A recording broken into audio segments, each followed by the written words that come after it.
Alvin, ang sundalo. Credit to the author. 2806-14. Ang mga pangalan po na nandito ay galing sa mga name generator. Kung meron man pagkakatulad sa mga pangalan ng tao o lugar at pangyayari, ito ay tunay na hindi sinasadya. Ang tatlong pangunahing sekta ng kalawakan ng kaparangan ay nagpadala ng tig-3 Violet Sun Golden Celestial na wala pang 100 taong gulang upang makapasok sa maliit na mundo. Ang 3 durog na Soul Pearls ay pag-aari ng 3 ipinadala ng Thousand Spiders Celestial Sect. Nang makita ito, ang mga elder mula sa Thousand Spiders Celestial Sect ay nagsimulang mag-usap sa isa't isa. Lahat sila ay palihim na tumingin sa mga tao mula sa Tai Celestial Sect at sa Martial Dragon Celestial Sect na parang pinatay talaga ng kanilang mga tao ang mga tao mula sa Thousand Spiders Celestial Sect. Anong nangyari? Nagkataon lang ba? Gayunpaman, hindi ba't kakaiba na ang mga namatay ay pawang mula sa ating Thousand Spiders Celestial Sect? Oo nga. Kakaiba. Posible kayang siyam sa kanila ang nakatagpo ng iisang kayamanan o pamana ng pagkakataon at nag-away para dito. Siguro 2 grupo ang nagsanib puwersa para patayin ang ikatlong grupo. Sinasabi mo bang nagtulungan ang 6 na Violet Sun Golden Celestials mula sa Tai Celestial Sect at ang Martial Dragon Celestial Sect para patayin ang 3 Violet Sun Golden Celestials mula sa ating Thousand Spiders Celestial Sect? Oo. Si Huxley, ang dating kaliwang tagapangalaga at kasalukuyang kataas-taasang elder ng Tai Celestial Sect, ay napangisi ng marinig ang usapan sa kanyang paligid. Huwag kang magsalita ng walang kabuluhan kung wala kang ebidensyang susuporta sa iyong mga sinasabi.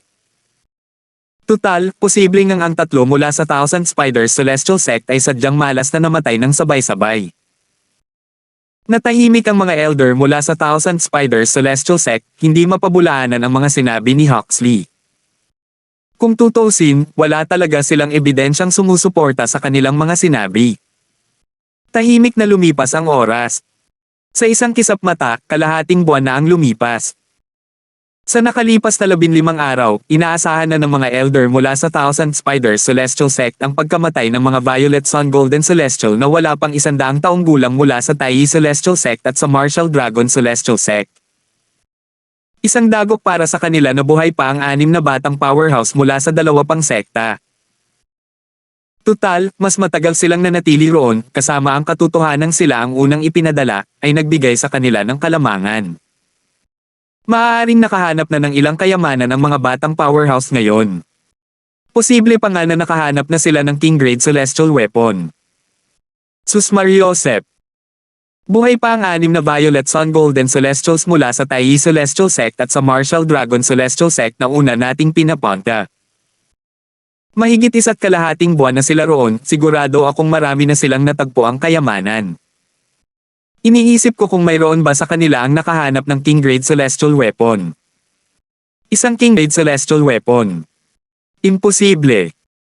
Napakahalaga ng mga King Grade Celestial Weapon, sa palagay ko ay hindi ito magkakalat kung saan-saan kahit sa isang maliit na mundong iniwan ng isang Celestial King. Sang-ayon ako. Bigla na lang nagbago ng husto ang ekspresyon ng isang elder mula sa Tai Celestial Sect. Sa kanyang palad, makikita ang isang bagong basag na Soul Pearl. Patay na si Wang Bin. Isa pang elder mula sa Tai Celestial Sect ang nagtanong ng nanlalaki ang mga mata, Wang Bin. Hindi ba't siya ang binata na tinanggap mo bilang disipulo 2 buwan na ang nakalilipas? Oo. Tumango ang unang elder ng Tai Celestial Sect na nagsalita. Lalong naging matamlay ang kanyang ekspresyon habang sinasabi, matapos ko siyang tanggapin bilang aking disipulo, hiningi ko ang kanyang Soul Pearl. Hindi ko inaasahan na mamamatay siya 2 linggo pagkatapos pumasok sa Little World. Bagamat maaaring hindi siya kasing lakas ng 9 na Violet Sun Golden Celestials na una naming ipinadala, ang kanyang lakas ay maituturing pa ring isa sa mga nangunguna. Bangulong sa gulat ang elder ng isa pang Tai Celestial Sect, mukhang hindi lang lakas ang lahat sa Little World.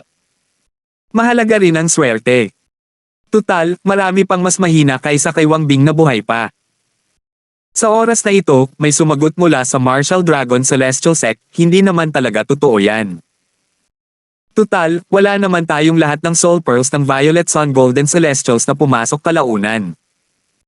Hindi nga natin alam kung patay na sila. Bagamat ang mga Violet Sun Golden Celestial na wala pang 100 taong gulang ay sumali sa tatlong pangunahing celestial sects ng Wasteland, kakaunti lamang ang tinanggap bilang mga disipulo ng matataas na opisyal ng mga sekta. Karamihan sa kanila na hindi tinanggap bilang mga disipulo ay umaasa lamang sa mas mahusay na kapaligiran sa paglilinang at mga mapagkukunan upang maging mas malakas at maging mga disipulo ng matataas na opisyal mula sa mga sekta sa hinaharap. Dahil dito, hindi marami sa mga matataas na opisyal mula sa tatlong pangunahing celestial sects ang may mga soul pearls ng mga batang powerhouse na ito. Gayunpaman, may isang taong mula sa Tai Celestial Sect na patay na. Hindi napigilan ng ilan sa mga elder mula sa Thousand Spiders Celestial Sect na matuwa nang marinig nilang may isang taong mula sa Tai Celestial Sect na namatay. Gayunpaman, bago pa man sila makapagtagal sa kasawian ng Tai Celestial Sect, ang ekspresyon ng isa pang elder mula sa Thousand Spiders Celestial Sect ay lubhang nagbago nang sumigaw siya sa takot, Li Ji.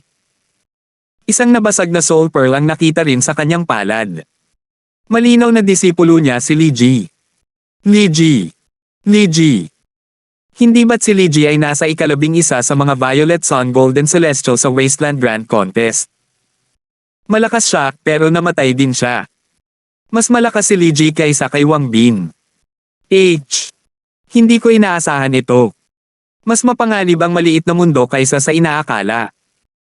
Kahit ang kaligtasan ng isang Violet Sun Golden Celestial ay hindi garantisado roon.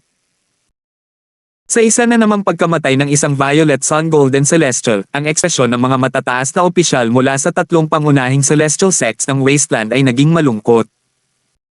Sa oras na ito, sa wakas ay napagtanto nila kung gaano kadelikado at kapahamakan ang Little World.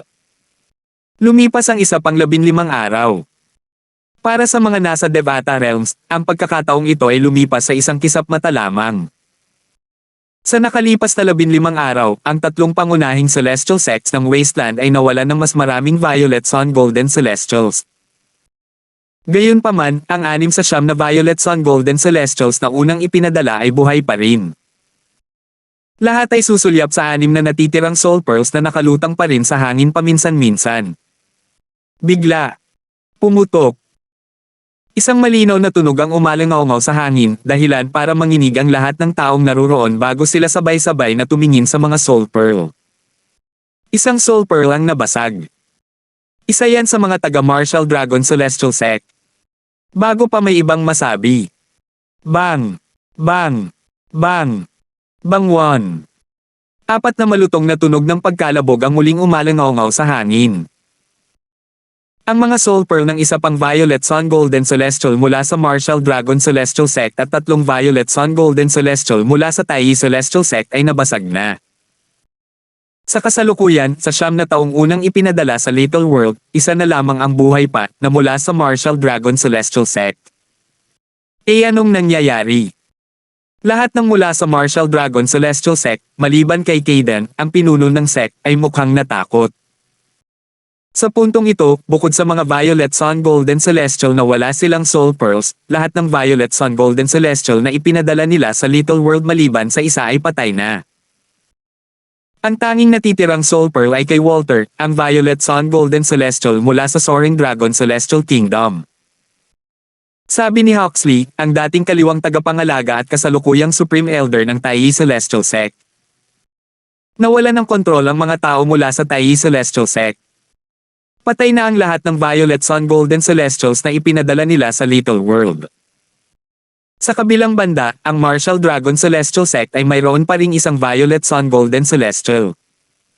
Patay na lahat. Anong nangyayari? Matapos ang pagkamatay ng napakaraming Violet Sun Golden Celestials, sa wakas ay napagtanto ng mga tao mula sa tatlong pangunahing celestial sects ng Wasteland kung gaano kadelikado ang Little World. Kung alam lang nila ito ng mas maaga, hindi sana nila hinayaan na makapasok sa Little World ang natitirang Violet Sun Golden Celestial na wala pang 100 taong gulang. Sa kasalukuyan, ang tanging kilalang Violet Sun Golden Celestial na buhay ay si Walter mula sa Soaring Dragon Celestial Kingdom.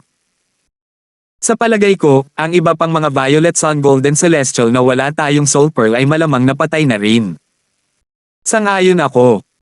Kahit nabuhay pa sila, sa palagay ko ay hindi sila mananatiling ganoon ng matagal. Hindi ko inaasahan na ang Little World ay magiging ganito kadelikado na kahit ang mga Violet Sun Golden Celestial ay hindi mabubuhay doon. Kung hinintay lang sana natin ng mas matagal para sa unang siyam na Violet Sun Golden Celestials na galugarin ang Little World bago ipadala ang iba pa. Ngayon, nawala na sa atin ang lahat ng mahuhusay na Violet Sun Golden Celestials na wala pang 100 taong gulang. Hindi, ang isang buwan ay dapat na higit pa sa sapat na oras para galugarin nila ang maliit na mundo. Walang nakakaalam na ito ay magiging ganito kalaki ang panganib. Mabuti na lang at buhay pa ang mga dakilang pangkalahatang gininto ang Celestial mula sa 3 pangunahing sekta ng Celestial ng Kaparangan. Habang nag-uusap ang mga matataas na opisyal ng 3 pangunahing sekta ng kalawakan ng Kaparangan, nahadyap ng kanilang mga mata ang kani-kanilang mga pinuno ng sekta. 2 Soul Pearls ang nakitang nakapalibot sa mga pinuno ng sekta. Ang mga Soul Pearls ay pagmamayari ng mga dakilang gininto ang Celestial na wala pang 100 taong gulang na kanilang ipinadala sa maliit na mundo. 2,807. Dahil buo pa rin ang mga Soul Pearls ng Great Overarching Golden Celestials na wala pang 100 taong gulang mula sa 3 major celestial sects of the Wasteland, ibig sabihin ay buhay pa rin sila kahit na nasugatan sila. Sa sandaling ito, ang mga matataas na opisyal mula sa Martial Dragon Celestial Sect at sa Thousand Spiders Celestial Sect ay nakatingin sa mga Soul Pearls malapit kay Peyton, ang sect leader ng Taiyi Celestial Sect. Ang Great Overarching Golden Celestials ng Taiyi Celestial Sect at ang kanilang Chief Celestial Alchemist, si Alvin, ay buhay pa. Mayroong 2 Soul Pearls sa kaliwa ni Peyton at isa sa kaliwa niya. Ang 2 Soul Pearls sa kanan niya ay pag-aari ng 2 Great Overarching Golden Celestials na wala pang 100 taong gulang sumali sa Taiyi Celestial Sect pagkatapos ng Wasteland Grand Contest, at ang Soul Pearl sa kaliwa niya ay kay Alvin. Bilang mga Great Overarching Golden Celestial, natural lang na mas malakas sila kaysa sa mga Violet Sun Golden Celestial. Hindi porket hindi mabubuhay ang mga Violet Sun Golden Celestial doon ay hindi na rin nangangahulugan. Tama. Ang lakas ng isang Violet Sun Golden Celestial ay hindi maihahambing sa lakas ng isang Great Overarching Golden Celestial. Ang mga lugar kung saan malayang maaaring pumunta ang Great Overarching Golden Celestials ay maaaring mga lugar na maaaring pumatay sa Violet Sun Golden Celestials. Oo. Bagamat halos lahat ng Violet Sun Golden Celestials na ipinadala natin ay patay na, malamang na ang Little World ay walang banta sa Great Overarching Golden Celestials. Iniisip ko kung gaano karaming kayamanan ang natagpuan nila roon.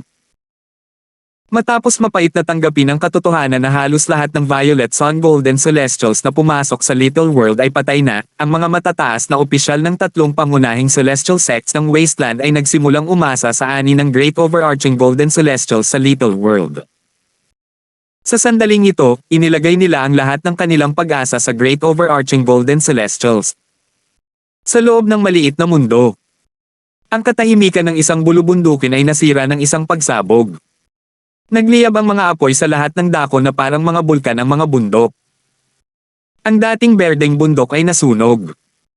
Ang natitira na lamang ay mga apoy at ang amoy ng usok na kumakalat sa hangin. Salamat.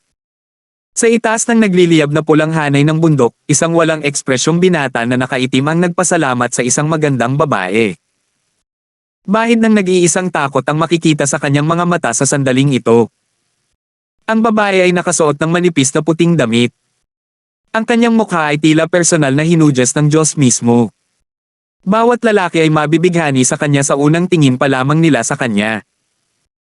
Mukha siyang mapangakit, ngunit kasabay nito, may bahid ng kawalang muwang sa kanyang mukha na nagpapamukha sa kanya bilang isang inosenteng dalaga. Ang kombinasyong ito ay lalong nagpaganda sa kanya. Nanatili siyang walang pakialam sa pasasalamat ng binata na nakaitim. Sa isang iglap, bumalik siya sa tabi ng isang binata na nakasuot ng lila.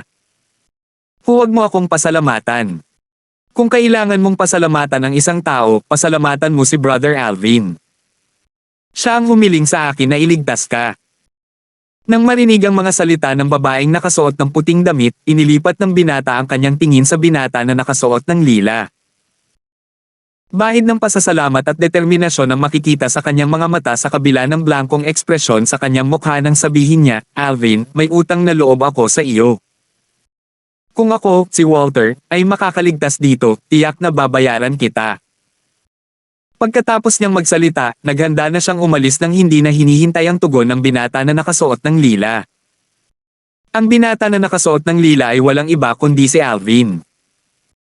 Nang makitang paalis na si Walter, mabilis niyang sinabi, kung gusto mong makalabas ng buhay sa Little World, mas makabubuti kung sundan mo kami. Ang Little World na ito. Pinahahalagan ko ang paalala mo. Sa kabila ng kanyang mga sinabi, sandaling natigilan si Walter nang marinig niya ang mga salita ni Alvin. Hindi niya man lang binigyan ng pagkakataon si Alvin na tapusin ang kanyang mga salita bago ito lumipad palayo. Sa isang kisap mata, nawala siya sa harap ni Alvin. Hindi dahil sa napakabilis ng kanyang bilis para kay Alvin, kundi nawala siya dahil na-activate niya ang transport information sa Little World na magpapadala sa kanya sa isang random na lugar sa Little World. Dahil dito, mahihirapan si Alvin na mahanap siya. Wala na ba siya? Naging seryoso ang ekspresyon ni Alvin nang makita niyang nakaalis na si Walter bago pa man siya matapos magsalita. Sa sandaling ito, alam niyang imposibleng makalabas ng buhay si Walter mula sa Little World. Kapatid na Alvin, nasasayang ang ating pagsisikap sa kanya, nakasimangot na sabi ni Tanya. Ginawa namin ang aming makakaya, ang natitira ay nasa kanya. Dahil nakasalubong namin siya, hindi namin maaaring panoorin lamang siya habang namamatay. Kung tungkol sa kung ano ang gusto niyang gawin, hindi ito isang bagay na maaari naming diktahan, umiling si Alvin at sinabing kahit na gusto namin siyang iligtas ngayon, hindi namin siya mahahanap ng ganoon kadali.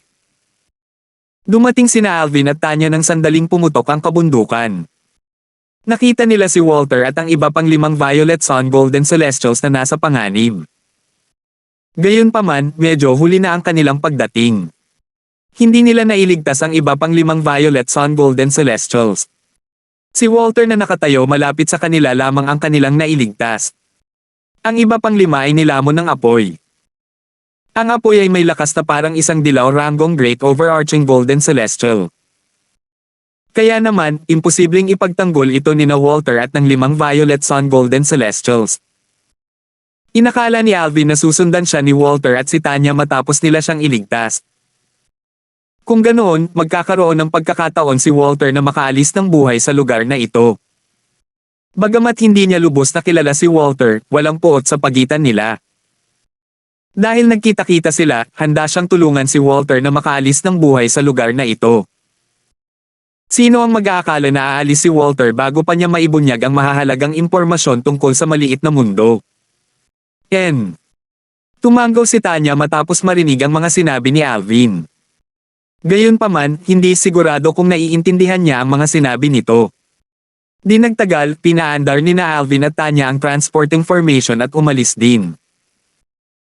Nang sila ay muling lumitaw, natagpuan nila ang kanilang mga sarili sa isang tila walang hangganang disyerto na sinasalanta ng sunod-sunod na mga bagyong buhangin sa sandaling ito. Ang pinakamahina sa bagyong buhangin ay may puwersa ng isang Indigo Sun Golden Celestial habang ang pinakamalakas ay may puwersang katumbas ng isang dilaw ranggong Great Overarching Golden Celestial. Natural lamang, ang mga bagyong buhangin na ito ay hindi nagdudulot ng panganib kina Alvin at Tanya. Itinaas ni Alvin ang kanyang braso at kinuha ang Royal Grade Celestial Weapon, ang Mystical Yang 9 Water Chestnut Ring. Bamantong hininga siya sa pagkadismaya at itinago ito nang makitang nanatili itong hindi tumutugon. Wala pa ring reaksyon. Sa totoo lang, hindi madaling mahanap ang Mystical Yang 9 Water Chestnut Ring. Kapatid na Alvin, may isang malaking lalaki na nagtatago sa ilalim ng disyerto.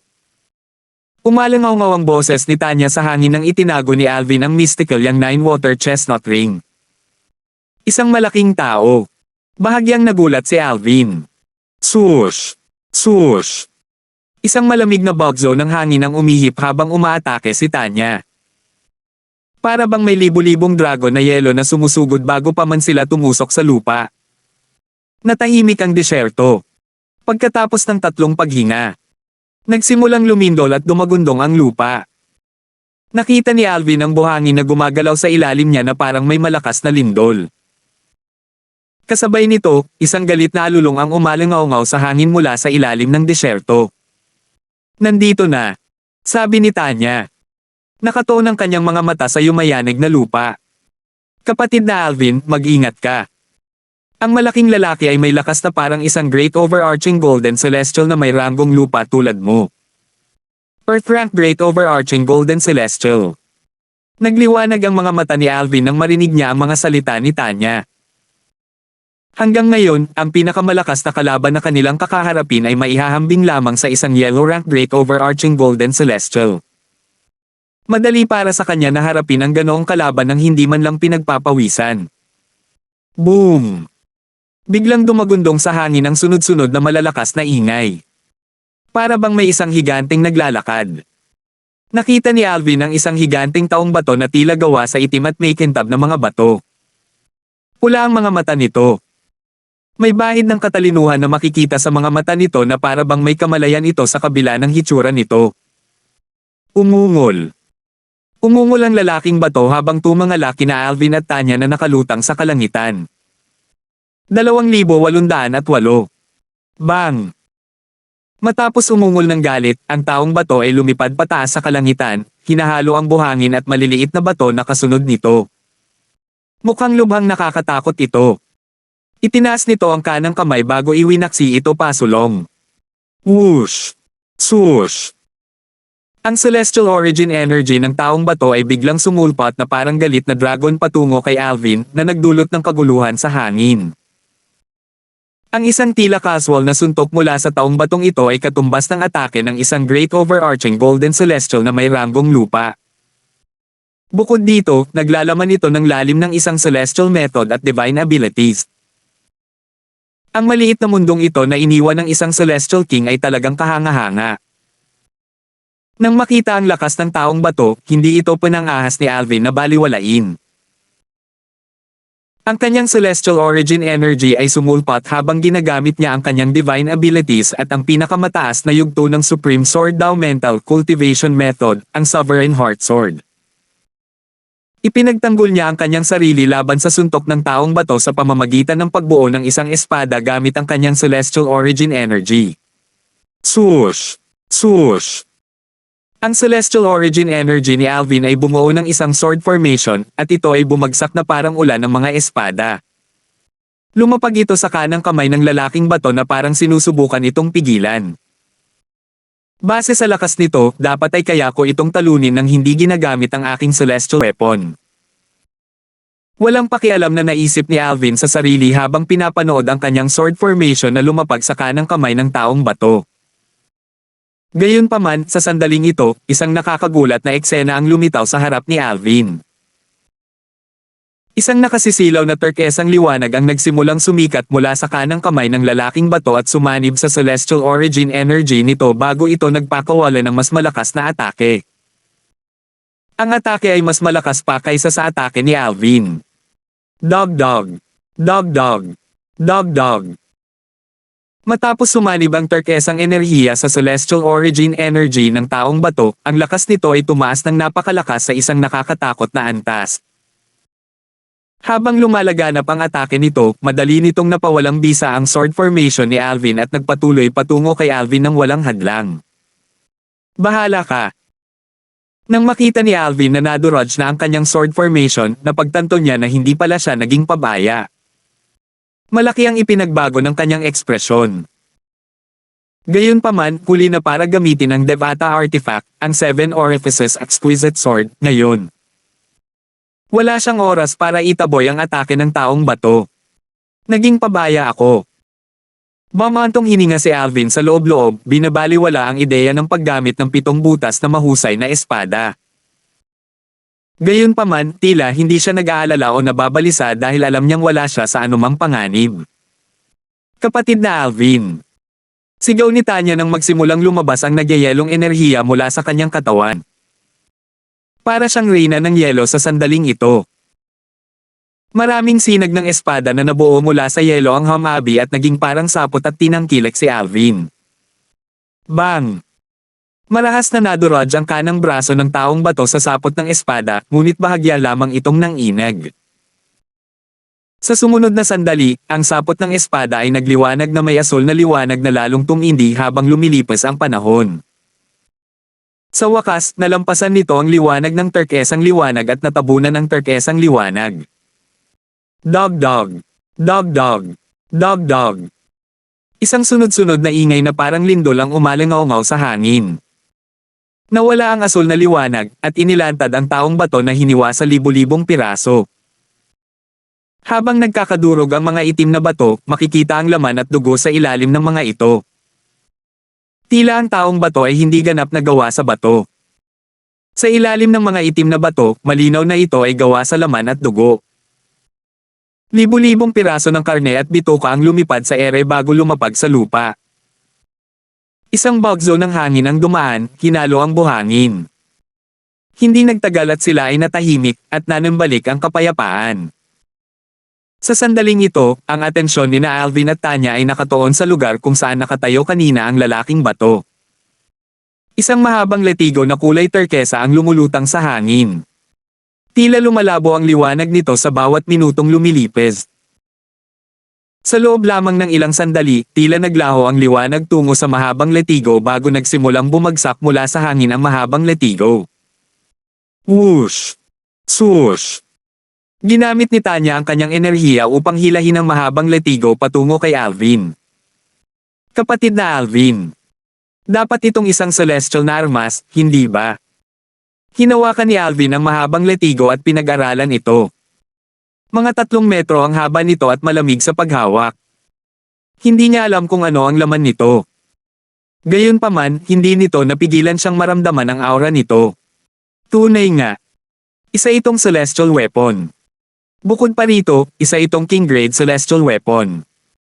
Isang sandata na celestial na grado ng hari. Dati, nahawakan na ni Alvin ang isang king grade celestial weapon dati. Ito ang World Cleansing Horsetail Wisp mula sa Compassionate Celestial Traveler Sect. Isa ito sa 3 nagbabantay na celestial weapons ng sect. Ang aura ng mahabang letigo ay halos kapareho ng World Cleansing Horsetail Wisp, at ito ay bahagyang mas mahina kaysa sa mystical yang 9-water chestnut ring.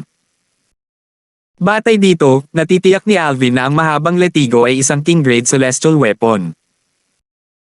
Kanina, ang lakas ng taong bato ay biglang tumaas dahil ginamit nito ang king grade celestial weapon na ito. Ang paraan ng pag-ugoy niya ng kanyang kamao ay katulad ng kung paano humawak ng mahabang letigo. Napagtanto ni Alvin kung bakit siya nahulog sa isang disbentaha kanina. Ang cultivation base ng taong bato ay katulad ng kanyang cultivation base, at ang celestial method at divine abilities nito ay hindi rin nakababawa sa kanya. Bukod dito, mayroon itong king grade celestial weapon. Natural lamang na ang bato ay mas malakas kaysa kay Alvin na hindi gumagamit ng kanyang celestial weapon. Natural lamang, ang kanyang iba pang celestial weapons ay magiging walang silbi laban sa taong bato. Tanging ang Devata Artifact, ang 7 Orifices Exquisite Sword, na katumbas ng isang Doke-grade celestial weapon ang magbibigay daan sa kanya upang talunin ang taong bato. Bagamat nakakuha tayo ng ilang kayamanan dati, ang pinakamahalaga ay ang mga Doke-grade celestial weapons lamang. Sino ang mag-aakala na ang pagsira sa taong bato ay magdadala sa atin ng king grade celestial weapon, bulong ni Alvin sa sarili habang nakatitig sa mahabang letigo sa kanyang kamay. Para lang makakuha ng king grade celestial weapon sa maliit na mundong ito, kailangan nating talunin ang isang napakalakas na kalaban. Natatakot ako na ang iba pang 6 na great overarching golden celestials ay hindi makakakuha ng anumang king grade celestial weapons. Ang 6 na Great Overarching Golden Celestials na wala pang 100 taong gulang ay mga Yellow Rank Great Overarching Golden Celestials lamang. Bagamat binigyan sila ng Doke-grade Celestial Weapons ng 3 pangunahing Celestial Sects ng Wasteland, ang kanilang lakas ay malayong-malayo pa rin sa isang Earth Rank Great Overarching Golden Celestials na may King-grade Celestial Weapon. Isang atake lang ang kakailanganin ng huli para mapatay sila. Sayang naman at ang King Grade Celestial Weapon na ito ay hindi isang espada. Hindi ito kapaki-pakinabang sa akin.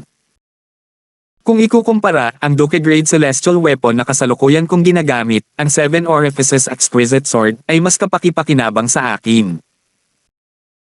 Umiling si Alvin at iniabot ang mahabang latigo kay Tanya habang sinasabing, Tanya, kunin mo na. Ang aking celestial methods at divine abilities ay nakabatay sa espada hindi tulad ng sa iyo na walang anumang limitasyon pagdating sa mga armas. Ang mahabang latigo na ito ay isang king grade celestial weapon. Hindi na kasing ignorante ni Tanya gaya ng dati. Alam niya kung gaano kalakas ang isang king grade celestial weapon. Masaya niyang hinawakan ng mahabang latigo at paulit-ulit itong pinag-aralan. Batay sa iniwan ng ina ng banal na kristal na si Tanya para sa kanya, hindi katakataka kung si Tanya ay nagtataglay ng isang pambihirang sandata. Gayunpaman, kakaiba, ang kanyang ina ay hindi nag-iwan sa kanya ng anumang mataas na uri ng celestial weapon. Maya-maya, nagpalipat-lipat ang tingin ni Tanya sa mahabang latigo at kay Alvin. May bakas ng pag-aalinlangan sa mukha niya habang nagtatanong, kapatid na Alvin. Wala ba talagang silbi sa iyo ang king grade celestial weapon na ito? Ikaw. Hindi mo naman sinasadyang sabihin yan para lang maibigay mo sa akin, di ba? Tanya, kahit na magamit ko pa itong king grade celestial weapon, mas mabuti pang mayroon ka nito. Isipin mo kung gaano nito mapalakas ang iyong lakas. Umiling si Alvin at sinabing, gamit ito, hindi magiging mahirap para sa iyo na tulungan akong makakuha ng iba pang king grade celestial weapon sa maliit na mundong ito.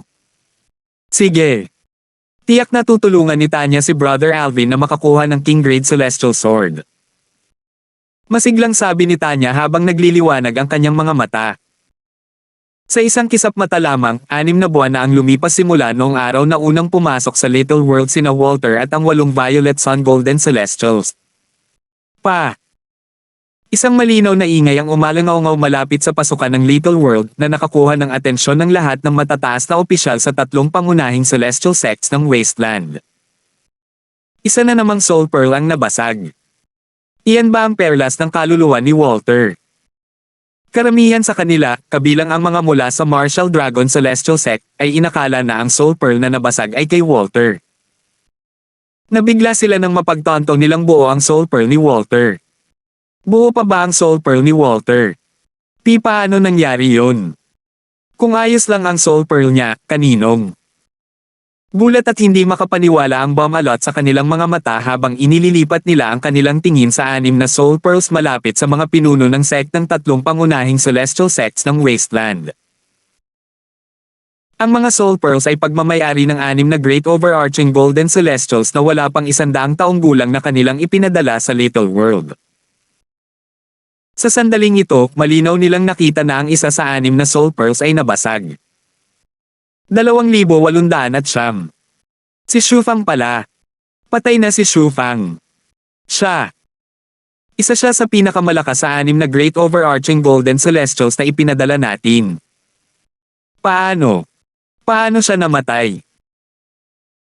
Nagbago ang mga mukha ng matataas na opisyal ng Martial Dragon Celestial Sect nang makita nilang nabasag ang Soul Pearl na pagmamayari ni Shufang, isa sa 2 great overarching golden celestial na ipinadala nila sa Little World. Si Shufang ang mas malakas sa 2 ipinadala nila sa Little World. Sa sandaling ito, 2 Soul Pearl na lang ang natitira sa tabi ni Kaden, ang sect leader ng Martial Dragon Celestial Sect. Labis siyang nalungkot dito. Tutal, ang natitirang Soul Pearl ay pagmamayari ng isang Violet Sun Golden Celestial lamang. Sa kanyang palagay, kahit buhay pa si Walter, sandali na lang bago siya mamatay. Malamang na malapit na ang katapusan ni Walter. Tutal, napakadelikado sa Little World kaya kahit isa sa great overarching golden celestials ng Martial Dragon Celestial Sect ay namatay.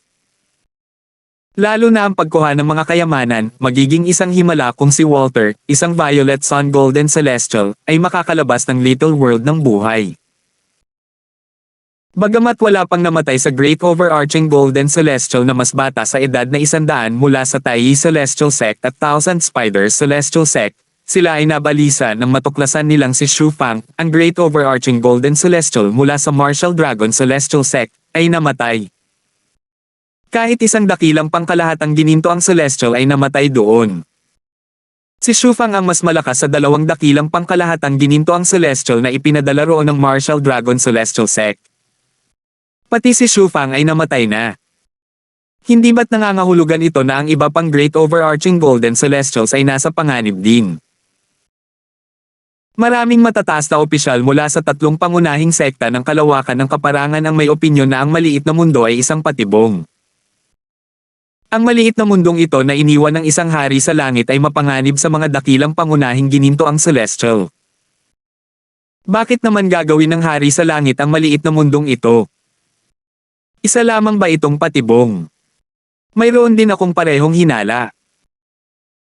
Isang maliit na mundo na nagpapahintulot lamang sa mga wala pang 100 taong gulang na makapasok ngunit nagbabanta sa buhay kahit sa mga dakilang pangkalahatang gininto ang celestial.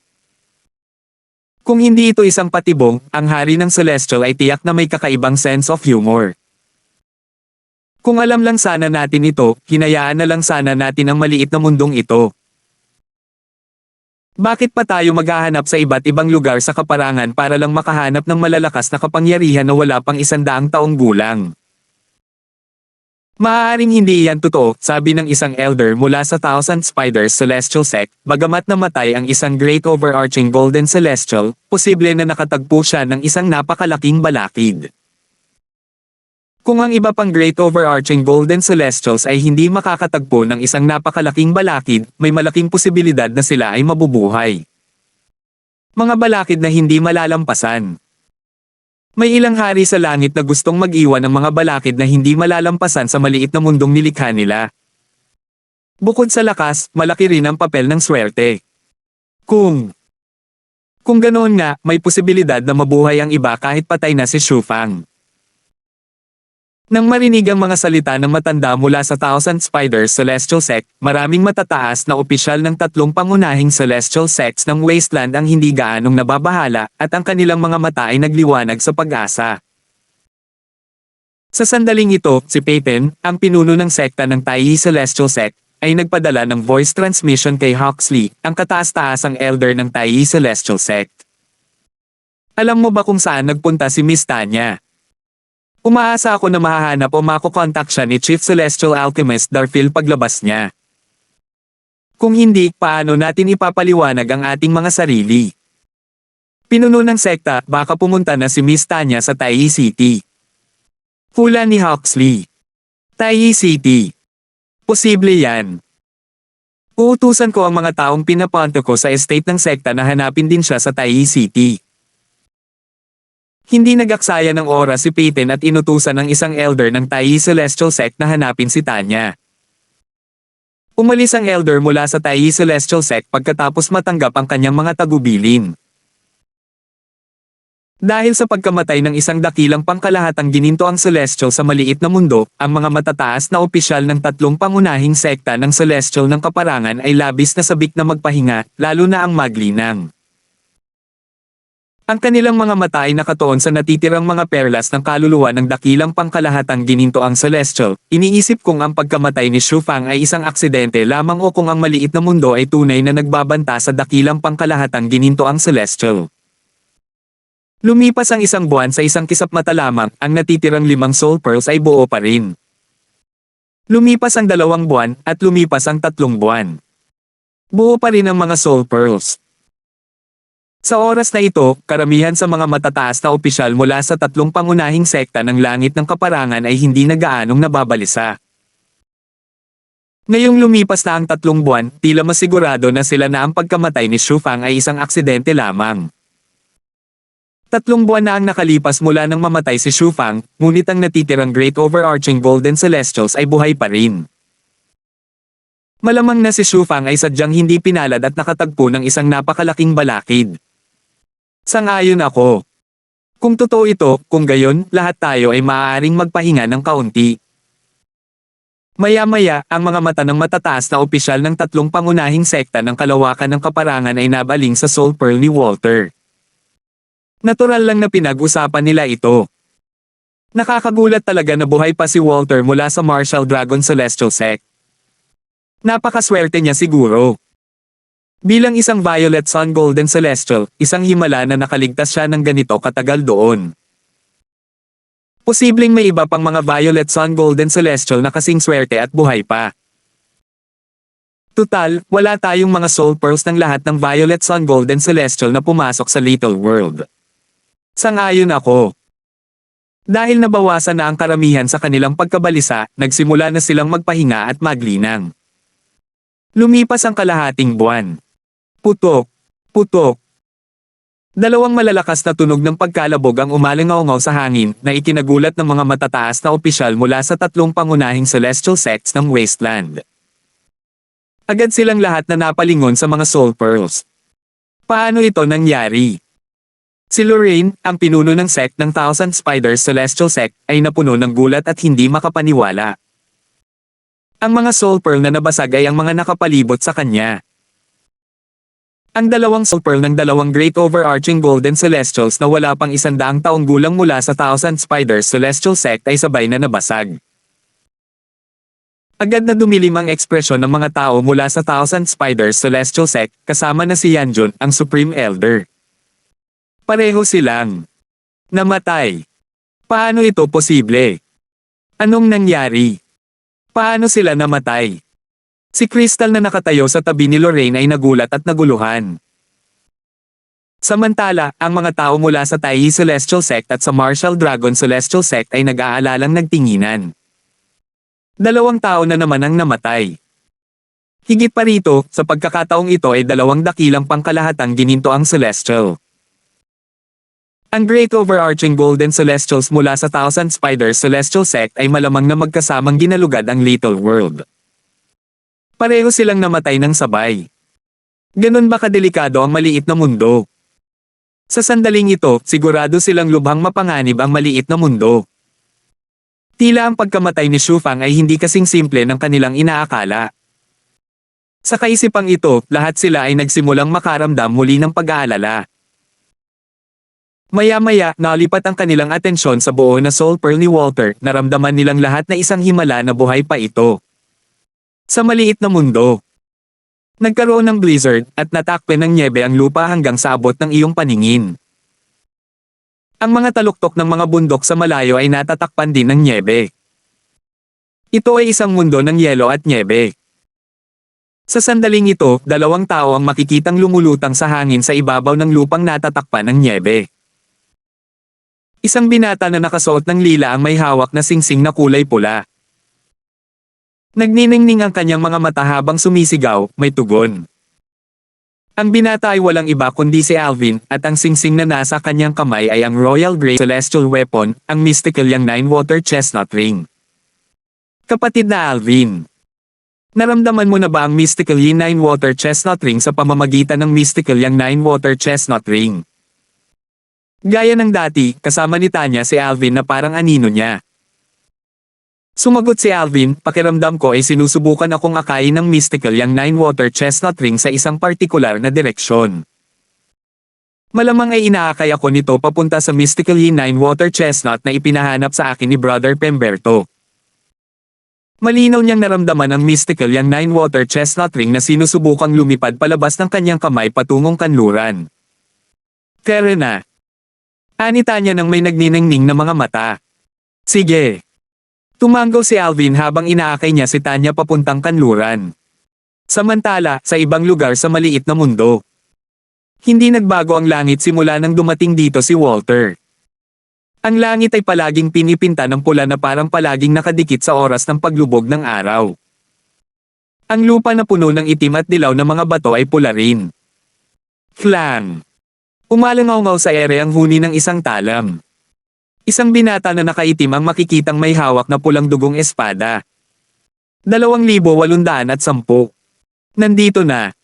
Gumalaw si Alvin sa kalangitan kasama si Tanya bago siya tuluyang huminto sa ibabaw ng isang glacier.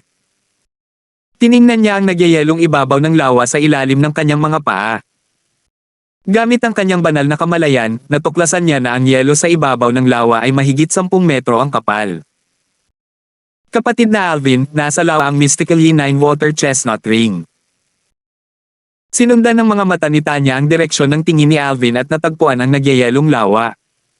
Sa tingin ko. Tumanggaw si Alvin. Ang Mystical Yang Nine-Water Chestnut Ring sa kanyang kamay ay patuloy na hinihila siya pababa na parang gustong-gusto nitong tumalon sa nagyayelong lawa. Sa sandaling ito, naging seryoso ang ekspresyon ni Tanya habang nakatingin sa nagyayelong lawa sa ilalim ng kanyang mga paa. Kapatid na Alvin. Nakakaramdam ako ng malakas na aura sa lawa. Maihahambing ito sa isang tugatog na Great Overarching Golden Celestial. Isang tugatog ng dakilang pangkalahatang gininto ang Celestial. Nang marinig ang mga salita ni Tanya, nanginginig si Alvin sa loob. Kung nasa wasteland pa rin sila, madali para sa kanya na harapin ang mga peak Great Overarching Golden Celestials. Gayunpaman, iba ito sa Little World. Hindi pa kasama rito ang Seven Orifices Exquisite Sword na isang Duke Grade Celestial Weapon, kahit na ito ay isang King Grade Celestial Weapon, hindi pa rin siya kalaban ng isang peak Great Overarching Golden Celestial sa Little World. Matapos ang pakikipagtagpo ni Alvin sa taong bato sa disyerto, nakatagpo siya ng ilang halimaw at halimaw na may lakas na maihahambing sa Great Overarching Golden Celestials. Lahat sila ay nakahihigit sa taong bato. Kahit na inilabas niya ang lahat ng kanyang lakas at ginamit ang Seven Orifices Exquisite Sword, nakalaban lamang niya ang mga ito. Sa huli, kinailangan ni Tanya na humakbang at patayin sila. Kalaunan, nakatagpo siya ng isang halimaw na maihahambing sa isang Great Overarching Golden Celestial na may ranggong langit na may King Grade Celestial Weapon. Gayon din, hindi siya kalaban ng halimaw na iyon, at kinailangan ni Tanya na humakbang upang patayin ang halimaw.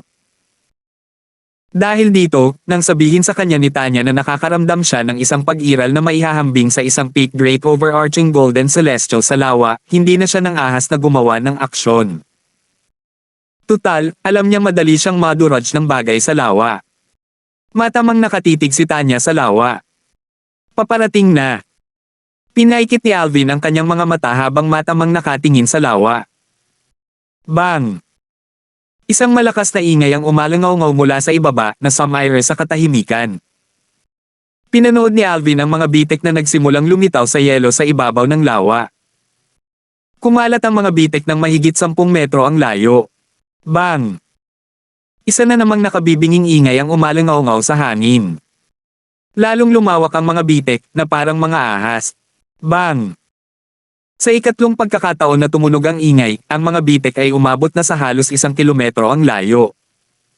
Umungol. Sa sandaling ito, isang malakas na dagandong ang umalangaw-ngaw sa hangin. Kasabay nito, nabasag ang yelo sa lawa. Ang mga piraso ng yelo ay lumipad sa ere sa lahat ng direksyon. Malinaw na may kung anong nagtatangkang umalis sa lawa. Bang! Isang mas malakas na ingay ang umalangaw-ngaw sa hangin. Sa sandaling ito, isang malaking butas ang lumitaw sa yelo. Ha! Nabigla sina Alvin at Tanya nang may lumitaw na maliit na figure para sa kanila. Inaasahan ni Alvin na ang bagay na maihahambing sa isang tugatog na Great Overarching Golden Celestial ay magiging napakalaki. Tutal, ang taong bato mula sa disyerto at lahat ng iba pa na nakilala niya ay pawang mga higanti. Sa kabilang banda, ang figure na lumitaw sa harap nila ay hindi naman kasing laki. Bukod dito, ang figure ay hindi pagmamayari ng sinumang halimaw. Ito ay isang tao. Para maging mas tumpak, ito ay isang babaeng nakasuot ng damit na kulay langit. Siya ay may pino at magandang anyo. Siya ay mabibighani sana sa kagandahan nito kung wala siyang isang walang kapintasang kagandahan tulad ni Tanya sa kanyang tabi. Gayunpaman, hindi maikikaila na ang babae ay isa pa ring bihirang kagandahan. Kahit papaano, mula nang umakyat siya sa Devata Realm, ang Spirit Overarching Heaven, bukod kay Tanya, ang tanging taong may kagandahang maihahambing sa babaeng ito ay si Merong Bing. Kahit si Crystal ay walang kapantay sa kanya pagdating sa kagandahan.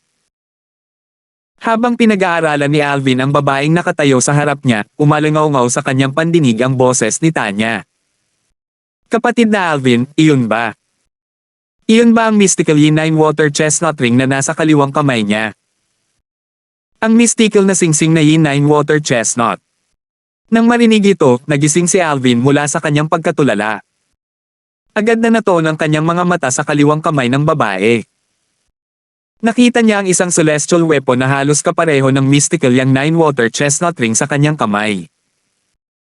Ang tanging pagkakaiba sa pagitan ng mga armas ay ang kanilang mga kulay. Habang ang mystical yang Nine-Water Chestnut Ring ay maalab na pula, ang celestial weapon sa kamay ng babae na kahawig ng mystical yang Nine-Water Chestnut Ring ay kulay asul.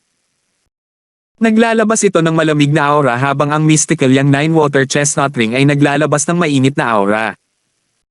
Ang mystical yang Nine-Water Chestnut Ring.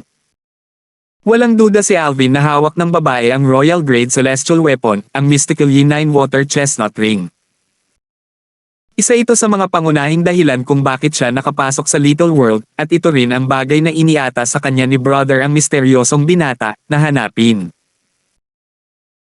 Bukod doon, natuklasan ni Alvin na nang lumitaw ang babae, hindi lamang ang mystical yang Nine-Water Chestnut Ring na nasa kamay niya ay nagliwanag na may matingkad na pulang ilaw, kundi pati na rin ang mystical yang Nine-Water Chestnut Ring na nasa kamay ng babae ay nagliwanag din ng asul na ilaw.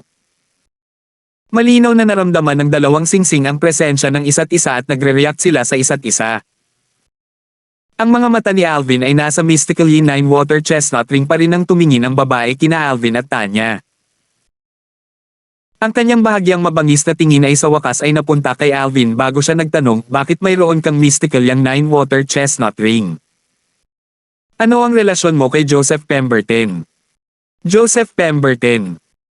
Natigilan si Alvin na kakabalik lang sa kanyang katinoan sa mga salitang ito. Kapatid na Alvin, iisa lang ba sina Joseph at kapatid na Pemberton? Nagpadala si Tanya ng voice transmission kay Alvin. Huminga ng malalim si Alvin matapos makabawi mula sa pagkabigla. Tiningnan niya ang babaeng may hawak na mystical yang Nine-Water Chestnut Ring at sinabing, hindi ko alam kung sino si Joseph. Gayunpaman, ang Royal Grade Celestial Weapon, ang mystical yang Nine-Water Chestnut Ring, na nasa kamay ko ay ibinigay sa akin ng isang binata na may apelyidong Pemberto. Apelyido niya lang ang alam ko. Tapat siya sa kanyang sagot. Siya ang nagbigay sa iyo ng mystical yang Nine-Water Chestnut Ring. Tila nagulat ang babae. Bahagyang nanginig ang kanyang katawan, at may bahid ng kalungkutan ang makikita sa kanyang mga mata. Naisip ni Alvin na mali ang pagkakaintindi ng babae sa kanyang mga sinabi. Mabilis niyang sinabi, huwag mong intindihin ng mali. Pansamantala lang ibinigay sa akin ni Brother Pemberton ang mystical yang Nine-Water Chestnut Ring. Pagkatapos kong umalis sa Little World, kailangan ko itong ibalik sa kanya. Ibinigay niya sa akin ang singsing para matulungan akong mahanap ang mystical yang Nine-Water Chestnut Ring sa Little World. Kung hindi ako nagkakamali, ang singsing na nasa kamay mo ay ang mystical yang Nine-Water Chestnut Ring, tama ba? Habang nagsasalita siya, ang kanyang mga mata ay nakatuon sa singsing na halos kapareho ng mystical yang Nine-Water Chestnut Ring. Oo, ito ang mystical yang Nine-Water Chestnut Ring, sabi ng babae sabay tango.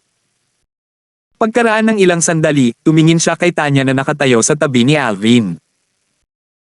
Ang talino niya para humingi ng tulong sa isang babaeng may dugo ng ating Phantom Fox clan para makuha ang mystical yang Nine-Water Chestnut Ring. Isang ekspresyon ng pagkagulat ang lumitaw sa mukha ni Tanya habang nasa sabik siyang nagtanong, ikaw? Galing ka rin ba sa Phantom Fox clan? Siyempre naman. Nagsimulang lumipad ang damit ng babae sa ere kahit walang hangin. Sa isang iglap, lumitaw ang anino ng isang malaking soro at binalot ang kanyang katawan. Tila totoo ito at ilusyonado rin ng sabay. Isa siyang Phantom Fox tulad ng nanay ko. Tiningnan ni Tanya ang Phantom Fox na nababalot sa babae ng may pagtataka. Mukhang nakatadhana na ang ating pagkikita. Bibigyan kita ng isang kayamanan bago ako umalis. Habang nagsasalita siya, mas naging malinaw ang figure ng Phantom Fox. Bagamat ang Phantom Fox ay mukhang hindi naiiba sa isang ordinaryong Zorro, si Alvin ay nakaramdam ng magulo sa isip at puso nang tumingin siya sa mga mata ng Zorro. Kumabog ng malakas ang kanyang dibdib habang mabilis niyang iniiwas ang tingin.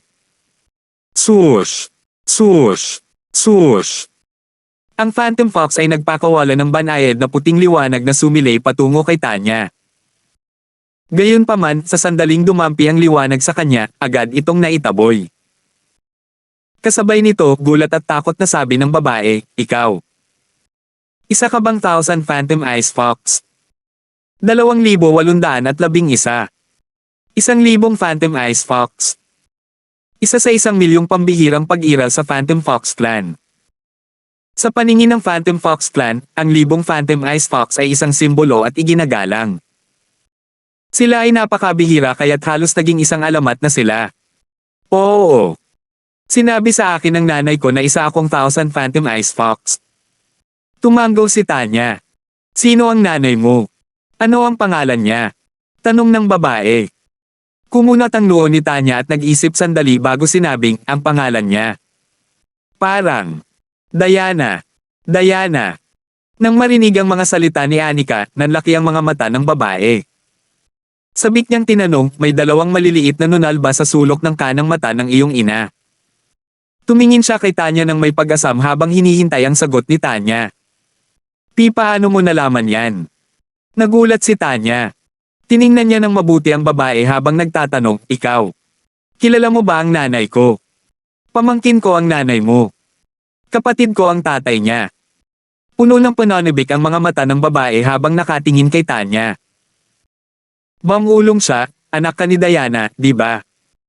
Hindi ko inaasahan na magkakaanak siya.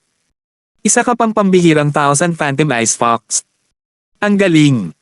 Ang galing nito. Pamangkin mo ang nanay ko. Kung gayon, ibig sabihin niyan ay ikaw ang. Natigilan si Tanya sa pagbubunyag ng babae.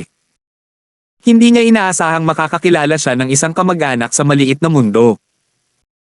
Dapat mo akong tawaging lolo't lola dahil pamangkin kita sa apo, tuwang-tuwa na sabi ng babae. Samantala, si Alvin ay nakatayo sa gilid, halatang gulat na gulat. Ang babaeng nagmamayari ng Royal Grade Celestial Weapon, ang Mystical Yin 9 Water Chestnut Ring, ay hindi lamang mula sa Phantom Fox Clan, kundi isa rin siyang lolo ni Tanya. Sa sandaling ito, pakiramdam niya ay nabubuhay siya sa isang nobela. Hindi niya inaasahan na magkakaroon ng ganitong pagkakataon sa mundong ito. Nakakagulat talaga na ako, si Anika, ay makakakilala ng anak ni Diana bago pa tuluyang mawala ang mga labi ng aking kaluluwa. Bukod pa rito, isa ka ring 1,000 Phantom Ice Fox. Kahit na mawala ang aking kaluluwa, wala akong pagsisisihan, buntong hininga ng babae. Malinaw na Anika ang pangalan ng babae. Anak ko, ano ang pangalan mo? Tumingin si Anika kay Tanya. Tanya. Natulala pa rin si Tanya. Parang nananaginip lang siya. Sino ang mag-aakala na may iba pa siyang kamag-anak sa mundo bukod sa kanyang ina? Tanya. Ang ganda ng pangalan. Tumanggaw si Anika bago nagtanong, bakit ka pumasok sa maliit na mundong ito? Nasaan ang nanay mo? Ayos lang ba siya? Nang marinig ang tanong ni Anika, biglang napayuko si Tanya. Matagal nang pumanaw ang nanay ko. Dahan-dahang ikinwento ni Tanya ang lahat ng nangyari sa kanya bilang tugon sa tanong ni Anika. Ikaw. Isa ka palang teenager. Natigilan si Anika nang marinig niya ang mga salita ni Tanya. Bagamat ang mga labi ng kanyang kaluluwa ay nagtataglay lamang ng lakas na maihahambing sa isang peak great overarching golden celestial, mayroon pa rin siyang espiritual na kaalaman ng isang celestial king. Kaya, madali niyang natutukoy ang cultivation base ni Tanya at natuklasan na si Tanya ay isang Earth rank overarching heavenly supreme celestial. Paano magiging isang Earth rank overarching heavenly supreme celestial ang isang teenager? Gayunpaman, pagkaraan ng ilang sandali, tila may naalala si Anika. Aba, isa ka palang 1,000 Phantom Ice Fox. Likas kang may talento. Bukod pa rito, iniwan ka ng iyong ina ng isang divine crystal. Hindi imposible para sa iyo na makamit ang ganoong kahangahangang gawa. Mamantong hininga siya ng malungkot habang patuloy na sinasabi, simula nang pumanaw ang iyong ina. Sa palagay ko ay may nangyari sa iyong pamilya. Base sa natatandaan ni Anika, ang kanyang pamangkin ay nagkaroon ng alyansa sa kasal sa isa sa pinakamakapangyarihang pamilya sa Phantom Fox Clan. Gayunpaman, sinira ng kanyang pamangkin ang alyansa sa kasal kaya walang paraan na pababayaan ng pamilyang iyon ang mga bagay-bagay. Bukod pa rito, kung alam ng pamilyang iyon na ang kanyang pamangkin ay nakipagtalik sa isang tao at nanganak kay Tanya, 1,000 Phantom Ice Fox, tiyak na gagawin ng pamilyang iyon ang lahat para patayin si Tanya. Tutal, kapag naging sapat na ang lakas ni Tanya, babagsak ang katayuan ng pamilyang iyon sa Phantom Fox Clan. Tiyak na gagawin nila ang lahat para maiwasan iyon. Anong problema? Nag-aalalang tanong ni Tanya. Hindi ko sasabihin sa iyo ang mga detalye dahil wala itong maitutulong sa iyo. Gamit ang iyong talento, maaaring matulungan mo ang iyong ina at ang ating buong pamilya sa loob ng 1,000 taon kapag lumakas ka na. Bumantong hininga si Anika. Hindi na niya hinintay ang tugon ni Tanya habang nakatingin kay Alvin at sinabing, "Nako, pagkatapos makinig kay Tanya, sigurado akong mapagkakatiwalaan kang tao." Siguro tadhana na ang nagkita kayo ni Tanya. Patuloy na sabi ni Anika, "Hindi ko maibibigay sa kanya ang mga sekreto ng Phantom Fox Clan."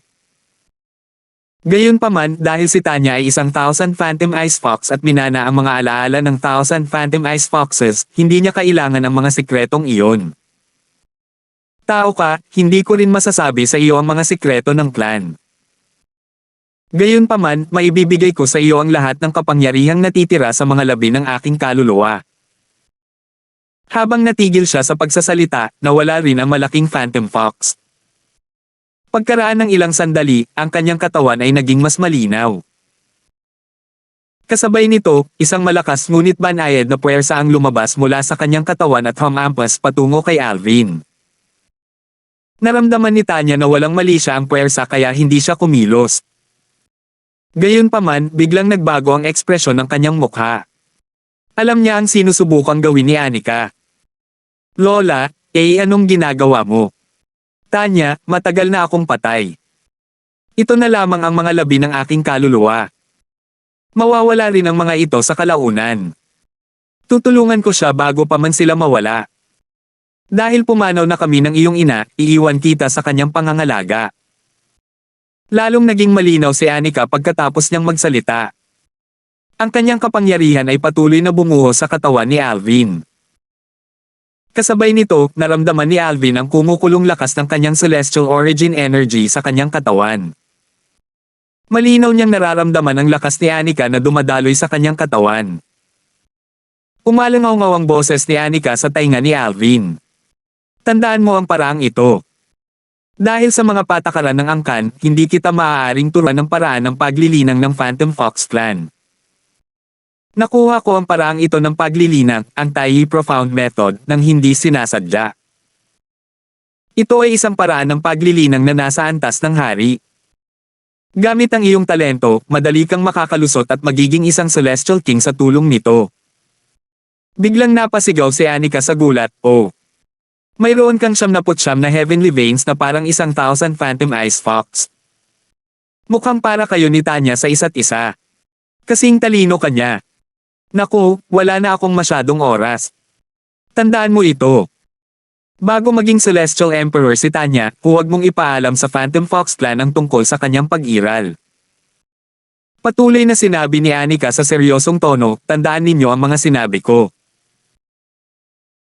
Kung may isang tao mula sa Phantom Fox Clan na makakaalam na si Tanya ay 1,000 Phantom Ice Fox bago pa ito lumakas, maliban na lang kung sila ay mula sa pamilyang Davis, dapat ninyong gawin ang lahat para patayin sila. Kung hindi, mapapahamak si Tanya. Kung tungkol naman kay Joseph, iiwan ko siya ng Memory Celestial Talisman bago pa maglaho ang kaluluwa ko. Pakibigay na lang ito sa kanya. Kung naaalala pa niya ang dati nating pagkakaibigan, aalagaan niya kayong dalawa." Nawala si Anika, at natuklasan ni Alvin na nawala na rin ang kapangyarihan nito sa kanyang katawan. Bukod dito, natuklasan niya na ganap na rin niyang napagtagumpayan ang King Grade Cultivation Method, ang Tai Profound Method. Kung hindi siya sumali sa Tai Celestial Sect, hindi niya malalaman ang pagkakaroon ng King Grade Cultivation Method. Nalaman niya ang tungkol sa pagkakaroon ng mga ito mula sa 3 Celestial Alchemists sa Tai Celestial Sect. Matapos sumali sa Tai Celestial Sect, nais ni Alvin na baguhin ang kanyang pamamaraan ng paglilinang. Mayroong ilang mga pamamaraan ng paglilinang na nasa antas ng langit sa sekta at isang pamamaraan ng paglilinang na nasa antas ng duke. Hindi magiging mahirap para sa kanya na humingi ng isang pamamaraan ng paglilinang na nasa antas ng langit, ngunit hindi masasabi ang pareho para sa pamamaraan ng paglilinang na nasa antas ng duke. Kailangang magbigay ng malaking kontribusyon ang isa sa Tai Celestial Sect bago nila malinang ang pamamaraan ng paglilinang na nasa antas ng duke. Sa panahong iyon niya natutunan, bukod sa nahahati sa dilaw, malalim, lupa, at langit, ang mga pamamaraan ng paglilinang ay nahahati rin sa mga antas ng duke, hari, maharlika, at emperador. Kung mas mataas ang grado ng paraan ng paglilinang, mas malakas ang celestial origin energy ng isang tao. Bukod dito, kung mas mataas ang grado ng paraan ng paglilinang, mas mabilis ang bilis ng paglilinang. Sa mabilis na bilis ng paglilinang, hindi magtatagal bago ang isang tao ay maging isang Celestial Duke, isang Celestial King, isang Celestial Lord, at isang Celestial Emperor. Natural, kailangan din itong depende sa talento ng isang tao. Kung ang isang tao ay walang talento, hindi siya maaaring maging isang Celestial Duke kahit na mayroon siyang mataas na grado ng paraan ng paglilinang.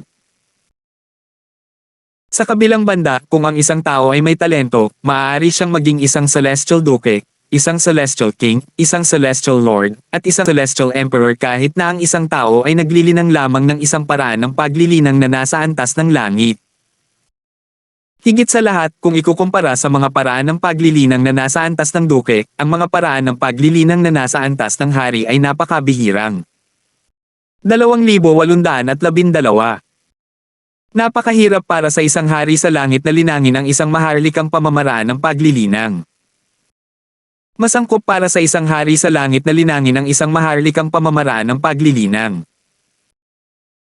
Gayon din, mahirap para sa isang Celestial Lord na linangin ang isang paraan ng paglilinang na nasa antas emperador, at masangkop para sa isang Celestial Lord na linangin ang isang paraan ng paglilinang na nasa antas maharlika. Dahil sa mga kadahilanang ito, halos imposibleng makalusot at maging isang Celestial King sa pamamagitan lamang ng paglilinang ng isang Heaven Rank Celestial Method. Sa pinakamarami, makakalusot ang isang tao at magiging isang Celestial Duke gamit ang Heaven Grade Cultivation Method. Pagkatapos maging isang Celestial Duke, maaari nang simulan ang paglilinang ng isang Duke Grade Cultivation Method upang maging isang Celestial King. Hindi na kailangang sabihin, mas madali para sa isang tao na magkaroon ng isang breakthrough at maging isang Celestial King gamit ang isang Duke Grade Cultivation Method kumpara sa isang Heaven Rank Cultivation Method. Gayunpaman, kung ang isang Celestial Duke ay maglilinang ng isang King Grade Cultivation Method, tiyak na mas madali ang maging isang Celestial King. Batay dito, malinaw na ang mga grado ng mga cultivation method ay napakahalaga. Isang paraan ng paglilinang na grado hari. Isa talaga itong paraan ng paglilinang na grado hari. Kahit sa isang makapangyarihang sekta tulad ng Taiyi Celestial Sect, iisa lang ang paraan ng paglilinang na grado Duke. Lalo na ang Taiyi Celestial Sect, sa palagay ko ay walang anumang paraan ng paglilinang na grado hari sa kaparangan. Matapos maipalaganap ni Alvin ang Celestial Origin Energy sa kanyang katawan ng isang beses, ang kanyang atensyon ay ganap na nakatuon sa King Grade Cultivation Method, ang Taiyi Profound Method, na ibinigay sa kanya ni Anika. Gulat pa rin siya. Isa itong King Grade Cultivation Method. Bago ito, ang King Grade Cultivation Method ay isang bagay na hindi niya pinangarap na makuha. Lola. Ang malungkot na boses ni Tanya ang nagpabalik sa katinoan ni Alvin. Nakita niya si Tanya na nakatayo at may luha sa mga mata. Mukhang kaawa-awa ang babae kaya't sumakit ang puso niya. Malabo niyang nakita ang isang celestial talisman sa kanang kamay ni Tanya. Iyan. Dapat iyan ang memory celestial talisman na naiwan ni Anika. Naalala niya na hiniling sa kanila ni Anika na ibigay ito kay Josephine na kilala niya bilang kapatid na Pemberto. Habang iniisip ito, naalala ni Alvin ang gawaing ibinigay sa kanya ni Joseph. Ang Mystical Yin 9 Water Chestnut Ring. Tumangala siya at nakita ang Mystical Yin 9 Water Chestnut Ring, isang Royal Grade Celestial Weapon, na nasa kaliwang kamay na ni Tanya. Kapatid na Alvin. Sinubukan ni Tanya na kumalma matapos huminga ng malalim ng ilang beses. Tumingin siya kay Alvin at sinabi sa akin ng aking lolo kanina na ang maliit na mundong iniwan niya ay mawawala sa loob ng 15 minuto pagkatapos mawala ang kanyang kaluluwa. Sa oras na iyon, ipapadala tayo sa pasukan. Tumango si Alvin. Inalo niya ito sandali bago niya ibinigay kay Tanya ang mga bagay na natagpuan niya sa Little World na kapakipakinabang sa kanya, tulad ng King Grade Celestial Weapons at Celestial Pills, para maitago niya ang mga ito sa kanyang Spatial Ring. Hindi na kailangang sabihin pa, ang Royal Grade Celestial Weapons, ang Mystical Yin 9 Water Chestnut Ring at ang Mystical Yang 9 Water Chestnut Ring, ay nakaimbak din sa Spatial Ring ni Tanya. Kasabay nito, nagtago rin siya ng ilang Duke Grade Celestial Weapons, Celestial Pills, at mga sangkap na panggamot na hindi niya kailangan sa kanyang Spatial Ring. Natural lang, ginawa na ni Alvin ang lahat ng ito kung sakaling suriin ni Peyton, ang pinuno ng sekta ng Taiyi Celestial Sect, ang kanyang Spatial Ring. Sa tingin niya ay hindi ito malamang, ngunit mas mabuting maging handa. Samantala, sa labas ng Little World. Putok. Putok. Dalawang tunog ng pagkalabog ang umalingaw sa hangin na ikinagulat ng mga tao mula sa tatlong pangunahing celestial sects ng Wasteland na ang atensyon ay nakatuon sa mga Soul Pearls. Ang kanilang mga ekspresyon ay naging malungkot sa sandaling ito. Ang mga Soul Pearl ng dalawang dakilang pangkalahatang gininto ang Celestial mula sa Taiyi Celestial Sect na pumasok sa Little World ay nabasag na. Isang Soul Pearl na lang ang natitira sa tabi ni Peyton sa sandaling ito. Ano ba ang nangyayari? Ganon na ba kadelikado ang maliit na mundong ito? Dalawang Great Overarching Golden Celestials na naman ang namatay. Sa kasalukuyan, isa na lamang sa Great Overarching Golden Celestial mula sa Martial Dragon Celestial Sect at si Master Darphil mula sa Taiyi Celestial Sect ang buhay pa. Teka! Buhay pa rin si Walter. Iniisip ko. Nakahanap kaya siya ng mapagtatagwan? Nagbulungan ng mga matataas na opisyal mula sa Martial Dragon Celestial Sect at sa Thousand Spider Sect, takot na takot sa kung gaano kadelikado ang Little World at namangha sa swerte ni Walter. Tunay ngang isang himala na buhay pa si Walter. Tutal, 5 sa 6 na Great Overarching Golden Celestials na kanilang ipinadala sa Little World ay sunod-sunod na namatay. Gayunpaman, si Walter, isang Violet Sun Golden Celestial, ay buhay pa. Sa maliit na mundo. Nabahira ng pula ang langit at lupa. Nabalutan ng mga itim at dilaw na bato ang lupang mapula-pula. Isang pulang dugong sable ang sumanib sa katawan ng isang binata na nakasuot ng itim na nakalutang sa pulang dugong kalangitan. Bulong niya sa sarili, isang paraan ng paglilinang na pangduke. Tiyak na napakatalino ni Senior Joseph para makalusot at maging isang Celestial King gamit ang isang Duke Grade Cultivation Method. Sa anumang kaso, hindi siya ang Celestial King na lumikha ng Little World na ito. Ang Little World na ito ay nilikha ng isang Celestial King, isang babae, mula sa Phantom Fox Clan. Bukod dito, siya ay isang 10 Direction Celestial King. Iyan ang rurok para sa lahat ng Celestial King. Ang mana na natagpuan ko ay iniwan lamang ng Celestial King na nasasakupan ng babae. Isa lamang siyang 5 Element Celestial King. Kung nandito lang si Alvin, makikilala niya ang binata sa isang sulyap lang. Ang binata ay walang iba kundi si Walter.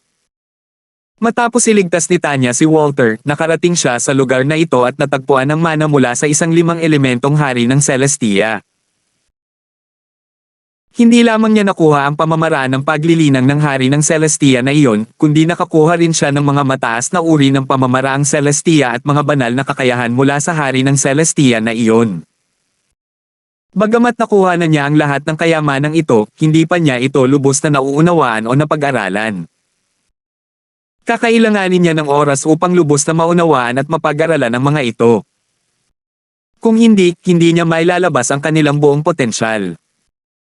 Mabuti na lang at kayang itago ng King Grade Celestial Weapon na iniwan ni Senior G ang aura nito.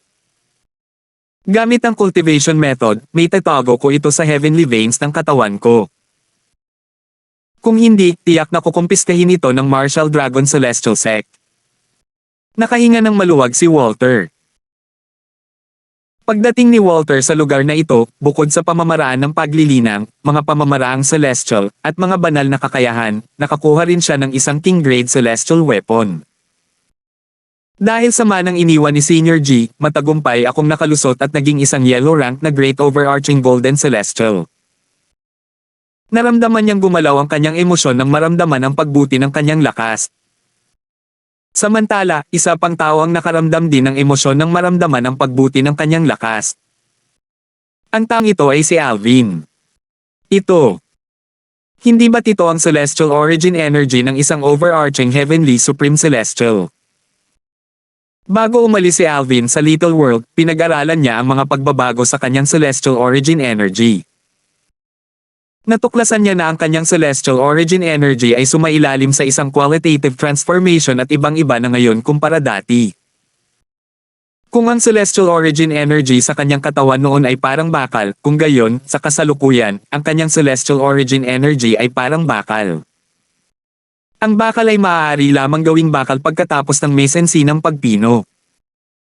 Matapos matuklasan na siya ay naging isang yellow rank overarching heavenly supreme celestial, tumingin si Alvin sa lugar kung saan nakatayo si Anika kanina at Ulong, Senior Anika, salamat.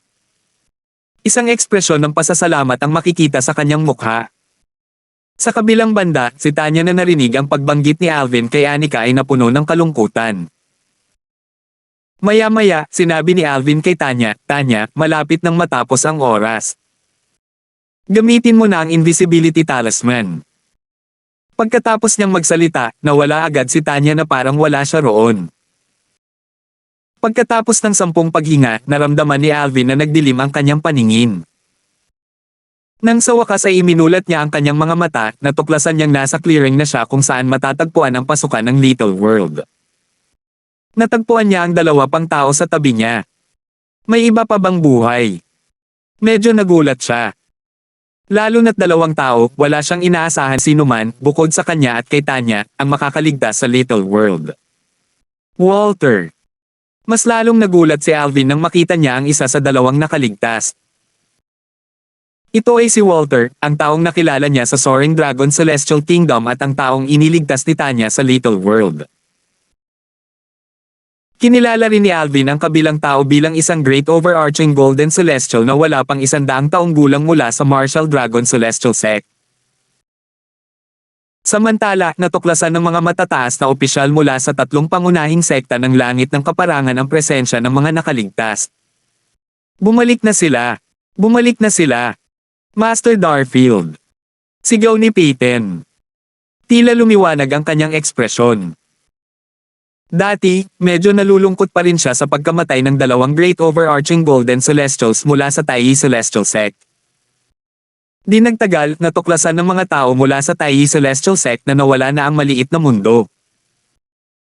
Maya-maya, nagsimulang magdagsaan ang mga tao patungo kay Alvin at sa 2 nakaligtas. 2,813. Nang ang mga matataas na opisyal ng 3 pangunahing sekta ng kalawakan ng kaparangan ay nagtipon sa paligid ng 3 nakaligtas, si Alvin ay nakatingin sa malayo. Tanya. Sa sandaling ito, unti-unting lumitaw ang figure ni Tanya sa espasyo kung saan nakatayo kanina ang mga matataas na opisyal ng 3 pangunahing sekta ng kaparangan. Tila bigla na lang siyang lumitaw. Napansin ni Peyton, ang pinuno ng sekta ng Taiyi Celestial Sect, ang tingin ni Alvin at lumingon. Nakita niya si Tanya na nakatayo sa lugar kung saan siya nakatayo kanina. Hindi nagtagal at natuklasan din ng mga matataas na opisyal mula sa Taiyi Celestial Sect ang presensya ni Tanya. Tanya. Kailan siya nagpakita? Marahil, nandito na siya noon pa man. Posibleng bumalik lang siya nang maramdaman niyang lumabas na si Master Darfield mula sa Little World.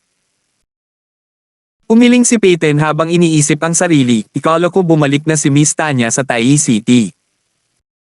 Sino ang mag-aakala na nandito lang siya noon pa man? Natuklasan din ng mga tao mula sa Martial Dragon Celestial Sect at Thousand Spiders Celestial Sect ang presensya ni Tanya. Gayon din, inakala nilang malapit lang si Tanya at bumalik na nang maramdaman niyang lumabas si Alvin mula sa Little World. Walang mag-aakala na kagagaling lang din niya mula sa Little World. Samantala, si Tanya ay nakatayong hiwalay sa iba. Hindi siya gumalaw para sumama sa karamihan. Si Alvin at ang 2 pa ang naging sentro ng atensyon ng mga matataas na opisyal mula sa 3 pangunahing sekta ng langit ng kaparangan. Master Darfield, mapanganib ba sa Little World? 5 sa 6 na Great Overarching Golden Celestials na wala pang 100 taong gulang na ipinadala natin sa Little World ay namatay doon. Tanong ng isang elder mula sa Taiyi Celestial Sect kay Alvin. Nang marinig ang tanong na ito, agad na natahimik ang iba pang nag-aabang sa pagtatanong. Lahat sila ay tumingin kay Alvin, tahimik na naghihintay sa kanyang sagot. Sa sandaling ito, nagpadala si Alvin ng voice transmission kay Walter. Walter, kung nagpapasalamat ka kay Tanya sa paliligtas ng iyong buhay, huwag mong sabihin kahit kanino na nakita mo siya sa Little World. Bagamat maaaring hindi maniwala kay Walter ang mga matataas na opisyal ng tatlong pangunahing sekta ng langit ng kaparangan kahit na ibunyag niya na nakita niya si Tanya sa maliit na mundo, nais pa rin ni Alvin na bawasan ang panganib. Dahil dito, nagpadala siya ng paalala kay Walter. Nakita niyang hindi pala si Walter isang taong walang utang na loob. Kung hindi niya sana sinayang ang kanyang oras sa pakikipag-usap kay Walter at direktang malulutas sana niya ang problema mismo. Nang lumabas si Walter mula sa maliit na mundo, hindi niya nakita si Tanya kaya inakala niyang may nangyari sa kanya sa maliit na mundo. Natural lang na nagulat siya nang makita niya itong nakatayo sa malayo, buhay na buhay. Naguluhan siya nang marinig niya ang mga salita ng mga tao mula sa Taiyi Celestial Sect kanina. Hindi ba pumasok si Tanya sa maliit na mundo? Bakit tila walang alam ang mga tao mula sa Taiyi Celestial Sect tungkol doon? Mas lalo siyang naguluhan nang matanggap niya ang voice transmission ni Alvin. Gayunpaman, hindi siya nagatubili nang sumagot siya sa pamamagitan ng voice transmission. Alvin, makakaasa ka. Hindi ako yung tipo ng taong kumakagat sa kamay na nagpapakain sa akin. Napagpasyahan niyang tanungin si Alvin tungkol kay Tanya mamaya. Tutal, malinaw na hindi ito ang oras para magtanong. Matapos matanggap ang tugon ni Walter, tiningnan ni Alvin ang matanda mula sa Taiyi Celestial Sect at mahinahong sinabi, napakadelikado nito. Muntik na akong mamatay ng 2 beses pagkatapos kong makapasok sa Little World. Mabuti na lang at nakatakas ako nang hindi nasaktan. Nagtuloy si Alvin sa pagsasabing, oo nga. May mga king-grade celestial weapons doon, ngunit kailangan mong dumaan sa napakahirap na mga pagsubok at balakid para makuha ang mga ito. Batay sa aking karanasan, dapat ay isa kang great overarching golden celestial kahit papaano para makakuha ng king-grade celestial weapon. Ang isang Earth-rank Great Overarching Golden Celestial na may hawak na Duke-grade Celestial Weapon ay kailangang makabisado ang maraming Heaven-grade Celestial Methods at Divine Abilities para makapasa sa mga pagsubok. Nanatiling tahimik ang karamihan nang marinig nila ang mga salita ni Alvin. Earth-rank Great Overarching Golden Celestial. Sa buong kaparangan, kakaunti lamang ang Yellow-rank Great Overarching Golden Celestials na wala pang 100 taong gulang, lalo na ang isang Earth-rank Great Overarching Golden Celestial na wala pang 100 taong gulang. Bihira at napakalayo ng ganitong pag-iral sa kaparangan. Sa katunayan, walang katulad niyan sa nakalipas na 10,000 taon sa kaparangan. Kaya, halos imposible para sa sino mang papasok na makakuha ng King-grade Celestial Weapon. Tanong ng isang elder ng Thousand Spiders Celestial Sect sa malalim na boses. Hindi ako makapagsalita para sa lahat. Maaaring may mas madaling mga balakid sa pagkuha ng King-grade Celestial Weapons. Gayunpaman, ang mga balakid at pagsubok na aking naranasan ay nangangailangan ng napakalaking lakas at kakayahan, sabi ni Alvin. Sa oras na ito, si Kaden, ang pinuno ng sect ng Martial Dragon Celestial Sect, ay lumapit sa Great Overarching Golden Celestial mula sa kanyang sect at nagtanong, Wang Hai, ano ang nakuha mo sa Little World? Leader ng sekta. Mapait na ngumiti si Wang Hai. Inalis niya ang pagmamayari niya sa spatial ring na ibinigay sa kanya at ipinasa ito kay Kaden. Tingnan mo. Seryoso ang ekspresyon ni Kaden habang nakatingin sa spatial ring. Habang tumatagal, lalong lumalalim ang kunot ng kanyang mukha. Pareho silang Duke-grade Celestial Weapons. At karaniwan din ang mga Celestial Pills. Kung pinalabas tayo ng munting mundo ng mas huli pa, natatakot akong hindi mo ako makikitang buhay, pinuno ng sekta, sabi ni Wang Hei nang may mapait na ngiti, bago ako pinalabas, nakakita ako ng isang Celestial Weapon. Pakiramdam ko ay isa itong King-grade Celestial Weapon. Gayunpaman, ang halimaw na nagbabantay dito ay napakalakas. Mas malakas ito kaysa sa akin. Natuklasan na ako nito at ang banal na kamalayan nito ay nakakulong sa akin. Akala ko mamamatay na ako. Mabuti na lang at sa kritikal na sandali, pinalabas ako ng munting mundo. Napabuntong hininga siya ng maluwag pagkatapos niyang magsalita. Sa sandaling ito, pumakbang si Walter at ibinigay ang kanyang spatial ring kay Kayden. Pinuno ng sekta, ito ang aking spatial ring. Walang inaasahan si Kayden sa nilalaman ng spatial ring ni Walter. Matapos tingnan, nakumpirma niya ang kanyang mga iniisip. Casual niyang inihagis ang spatial ring pabalik kay Walter at may paghamak na sinabi, wala kang ang kahit isang Doke grade celestial weapon. Isa ng himala na buhay ka pa, Walter. Isang elder mula sa Martial Dragon Celestial Sect ang nagtanong ng may kuryosidad, Walter, sabihin mo sa amin. Paano ka nakaligtas sa Little World? Sa 6 na Great Overarching Golden Celestials na ipinadala namin doon, 5 sa kanila ang namatay. Oo, sabi ng isang elder ng Thousand Spiders Celestial Sects, napakaraming Violet Sun Golden Celestials ang pumasok sa Little World. Gayunpaman, ikaw lang ang natitirang Violet Sun Golden Celestials. Paano mo nagawa iyon? Habang hinihintay ng lahat ang sagot ni Walter, si Huxley, ang kataas-taasang elder ng Taiyi Celestial Sect, ay nanlaki ang mga mata sa gulat. Nagtanong siya, Walter. Ikaw. Nagkaroon ka ng tagumpay sa maliit na mundo. Iyon ba ang dahilan kung bakit ka nakaligtas? Isang pambihirang tagumpay. Nang marinig ang mga salita ni Huxley, maraming matataas na opisyal mula sa 3 pangunahing sekta ng langit ng kaparangan ang nagpalawak ng kanilang banal na kamalayan upang siyasatin si Walter. Talagang nagkaroon siya ng malaking tagumpay. Si Walter ay isa ng yellow rank na Great Overarching Golden Celestial. Hindi nakakapagtaka na nakaligtas siya roon. Lumalabas na hindi na siya isang Violet Sun Golden Celestial at isa na siyang Great Overarching Golden Celestial. Ang lahat ng matataas na opisyal mula sa 3 pangunahing sekta ng kalawakan ng kaparangan ay may opinyon na si Walter ay nakaligtas sa maliit na mundo dahil siya ay nakalusot at naging isang dakilang pangkalahatang gininto ang kalawakan. Hindi pinaliwanag ni Walter ang kanyang sarili. Ano ang masasabi niya? Masasabi ba niya sa kanila na nakaligtas siya dahil natagpuan niya ang mana ng isang hari sa langit? Alam niyang mas mabuting manahimik na lang.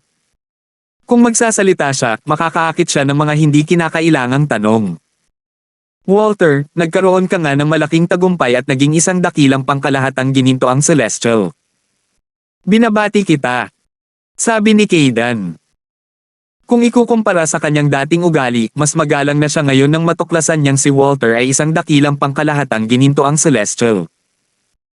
Tutal, si Walter ay isang disipulo ng Martial Dragon Celestial Sect. Dati, isa lamang siyang Violet Sun Golden Celestial. Bagamat may talento siya, hindi ito ang punto kung saan binibigyan siya ng anumang kahalagahan ng sect leader ng Martial Dragon Celestial Sect. Gayunpaman, sa kasalukuyan, siya ay naging isang Great Overarching Golden Celestial bago pa man siya umabot sa edad na 100. Dahil dito, tiyak na isa siya sa mga haligi ng Martial Dragon Celestial Sect kapag lumakas na siya. Paano hindi mapapahalagahan ng sect leader ng Martial Dragon Celestial Sect ang gayong talento?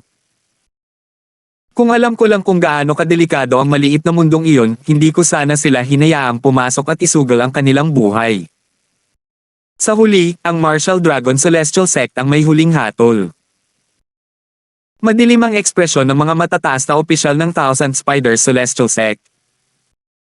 Natural lamang ito dahil ang mga powerhouse na wala pang 100 taong gulang mula sa Thousand Spiders Celestial Sects ay lahat namatay sa Little World.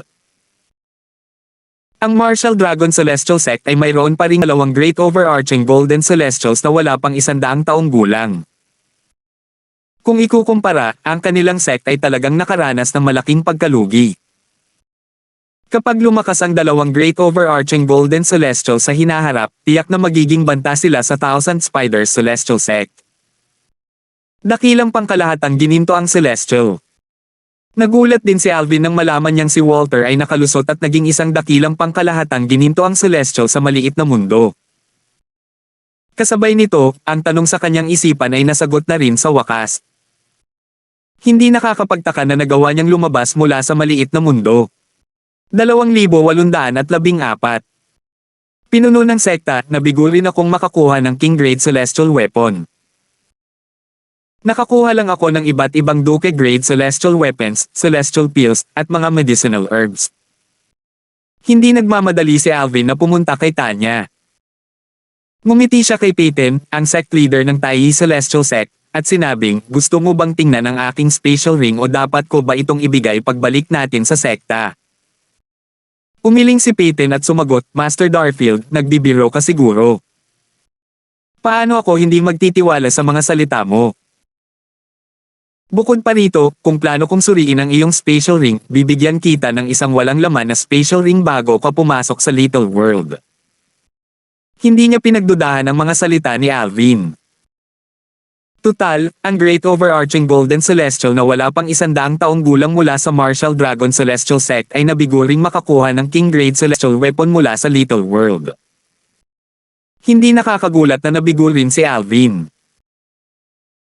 Sa kanyang palagay, kahit na mas malakas si Alvin kaysa sa iba pang Great Overarching Golden Celestials na wala pang 100 taong gulang, ang pagkakaiba sa kanilang lakas ay hindi masyadong malaki. Pagkatapos ng maikling paghinto, nang hihinayang na sinabi ni Peyton, hindi inaasahan, 5 Great Overarching Golden Celestials ang namatay. Mabuti na lang at buhay si Master Darfield. Kung alam ko lang na napakadelikado doon, pipigilan na sana kita sa pagpasok sa Little World. Ngumiti si Alvin. Bagamat wala akong nakuhang anumang kayamanan, isa pa rin itong magandang paraan para magsanay. Di nagtagal, nagpaalam si Alvin at lumipad sa ere, patungo kay Tanya na naghihintay sa kanya sa di kalayuan. Samantala, ang mga matataas na opisyal ng 3 pangunahing sekta ng kaparangan ay nagsisisi sa kanilang desisyon na magpadala ng mga batang powerhouse sa Little World. Hindi lamang sila nabigong makakuha ng King Grade Celestial Weapons, kundi dumanas din sila ng malaking kawalan nang mawalan sila ng napakaraming natatanging talento. Kung hindi mamamatay ang mga batang powerhouse, walang dadang maganda ang kanilang kinabukasan. Sa kasamaang palad, 3 tao lamang ang nakaligtas. Pinuno ng sekta na si Bale at pinuno ng sekta na si Carl Palm. Mabigat ang loob na umalis si Lorraine, ang pinuno ng sekta ng Thousand Spiders Celestial Sect, at ang mga miyembro. Mahirap para sa kanila na tanggapin ang pagkamatay ng napakaraming mahuhusay na batang may kapangyarihan sa Little World. Bagamat ang Taiyi Celestial Sect ay may parehong kapalaran gaya ng Thousand Spiders Celestial Sect, medyo mas maayos ang kanilang kalagayan dahil buhay at maayos naman si Alvin. Samantala, ang malungkot na ekspresyon ng matataas na opisyal ng Martial Dragon Celestial Sect ay hamupa nang maisip nila ang pagkalugi na dinanas ng Thousand Spiders Celestial Sect. Pinuno ng sekta, Bale, Palm. Umalis na rin si Caden, ang pinuno ng sekta ng Martial Dragon Celestial Sect, at ang kanyang mga tauhan. Bago umalis ang mga tao ng Martial Dragon Celestial Sect, nakikipag-usap si Walter kay Alvin sa pamamagitan ng voice transmission habang nakatingin kay Tanya. Alvin, hindi ba't nakapasok din si Lady Tanya sa Little World? Bakit hindi ito alam ng lahat?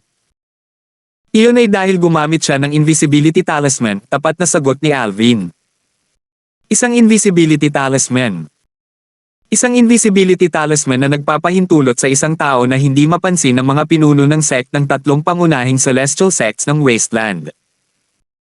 Kailangan itong inukit ng isang taong isang celestial lord, hindi ba? Hindi sinagot ni Alvin si Walter. Tutal, halata naman ang sagot. Mas lalong naging misteryoso sina Alvin at Tanya matapos makausap ni Walter. Paano nagkaroon ng Invisibility Talisman na inukit ng isang Celestial Lord ang 2 taong ito? Sino sila? Bagamat kakaunti lang ang alam niya tungkol sa dalawa, wala siyang duda na ang dalawa ay may pambihirang pinagmulan. Noong nasa Soaring Dragon Celestial Kingdom pa ako, narinig kong si Lady Tanya ay isang overarching Heavenly Supreme Celestial.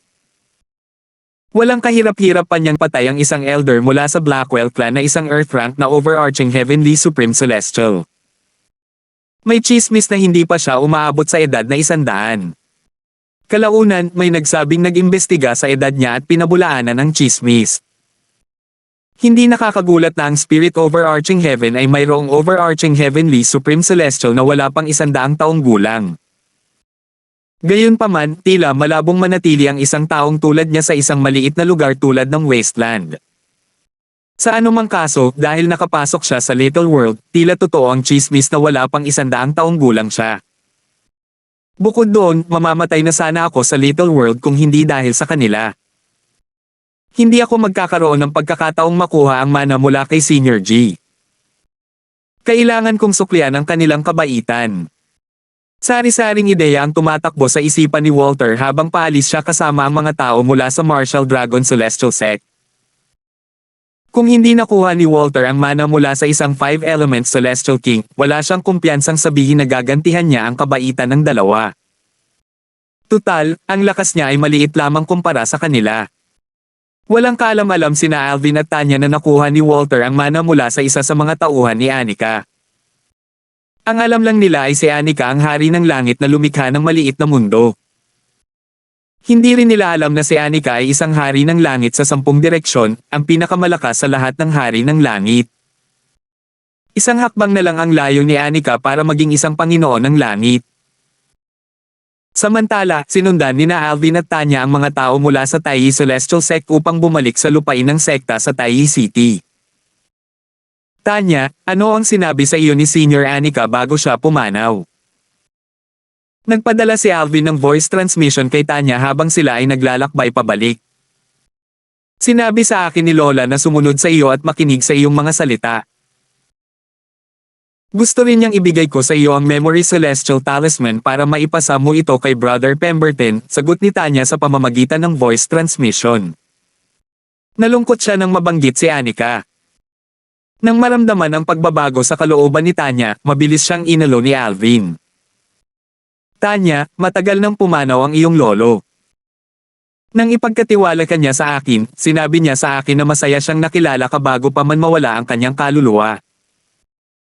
Gayunpaman, pagdating natin sa ari-arian ng sekta, ibigay mo sa akin ang Memory Celestial Talisman.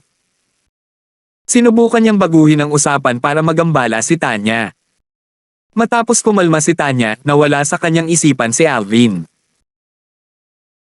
Naaalala ko ang sinabi ni Brother Pemberton na pupunta siya pagkatapos kong umalis sa Little World para kunin ang Royal Grade Celestial Weapons, ang Mystical Yang 9 Water Chestnut Ring at ang Mystical Yi 9 Water Chestnut Ring.